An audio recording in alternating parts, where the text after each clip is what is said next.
কেন পড়ে এই ছানিটা বাচ্চাদের সেটাও আমরা একটু জানি। এটা সাধারণত জন্মগত ছানি যেগুলো পড়ে, দেখা যায় মায়ের গর্ভে বাচ্চা যখন থাকে মায়ের বিভিন্ন রকম ইনফেকশন হতে পারে, সেই ইনফেকশনের কারণে বাচ্চার ছানি পড়তে পারে, মায়ের অপুষ্টির কারণে হতে পারে, এবং জন্মের পরে বাচ্চার হয়তো কোনো ইনফেকশন হলো সে কারণেও বাচ্চার ছানি পড়তে পারে। আরেকটা ছানি পড়ে আরেকটু বড় হয়ে, যেটা নাকি জন্মগত ছানি না, আরেকটু বড় হয়ে পড়ে, সেটাও বাচ্চার ম্যালনিউট্রিশনের কারণে হয়, বিভিন্ন রকম ইনফেকশনের কারণে হতে পারে।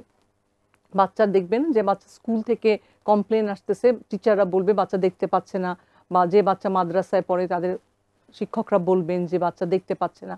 কাজে এগুলো খুব জরুরি যে আপনারা প্রত্যেকটা বাচ্চা যখন বলে আমি দেখতে পাই না, তখন এই কথাটা গুরুত্বের সাথে বাচ্চার খেয়াল করবেন। আর অধিকাংশ ক্ষেত্রে আসলে বাচ্চারা বলতে পারে না যে আমরা দেখতে পাই না, কারণ ওরা আসলে বুঝতেই পারে না কম দেখা ব্যাপারটা কি। কাজে বাবা মারই উচিত প্রত্যেকটা বাচ্চা জন্মের পরে একবার ডাক্তার দেখানো, এবং বাচ্চা অ্যাটলিস্ট যখন একটু 3 বছর হয় বা একবার 10 থেকে 11 বছর বয়স হয় তখন স্কুলে দেওয়ার আগে অবশ্যই একবার বাচ্চার চোখের পরীক্ষা করাবেন নিয়মিতভাবে।